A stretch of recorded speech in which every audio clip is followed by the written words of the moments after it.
I expect the World Health Assembly to be an incredible experience.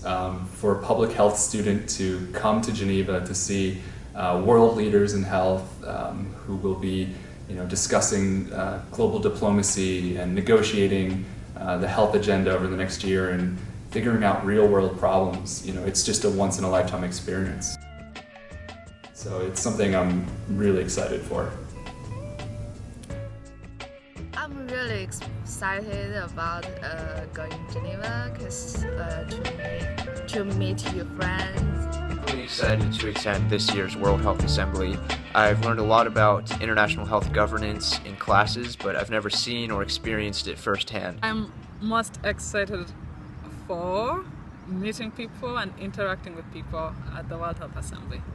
I think it's really important for me to be there and see how things go, like how countries negotiate based on their respective interests. Yeah, I'm excited. I'm really curious to see what happens and what things change, and a lot of the new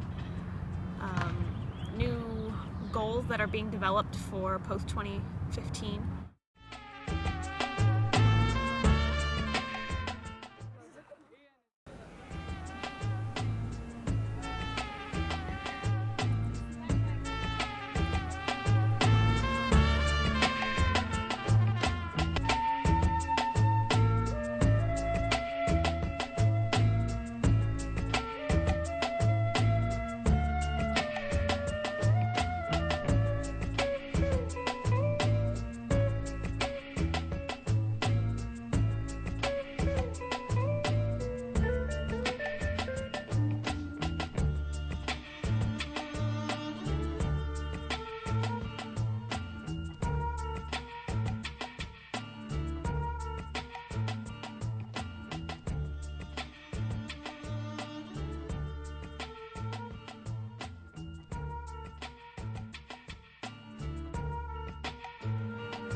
Briefing this morning on public-private partnerships within the global health realm, and the greatest lesson I took away from this briefing was that there is a lot to learn from the private sector. So today I attended the Ebola technical briefing, and I thought it was they really stressed the importance in Liberia that the kind of epidemic is not, we can't relax yet, we have to be very cautious, it's not quite over. Today I feel like I'm getting a better hand at everything, like I'm seeing familiar faces, I'm getting interesting quotes from either the speakers or people that I met at the conference. The session on FCTC was interesting because this year FCTC is not a priority, but they argued that since it's the only treaty that World Health Organization has ever come up with, they're surprised that they don't get the attention that they should be getting. I've noticed a sense of urgency at all the sessions I've been to and the speech by Margaret Chan and Chancellor Angela Merkel. Well, one session I sat in on that was really interesting was the childhood cancer side event. And it was really interesting to hear all the different stakeholders, both from government and NGOs, who have a stake, who have an interest in childhood cancer and want it to be, a bigger priority for next year's WHA.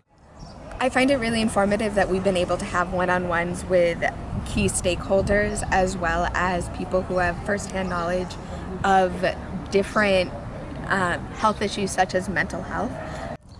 Today I sat in on a session regarding private and public cooperation, and it's pretty interesting because it's all about less noise, more music, and I think the delegates and the NGOs here are trying to work together to think intergenerationally and in the future, and how we can economically provide resources for low-income and middle-income countries.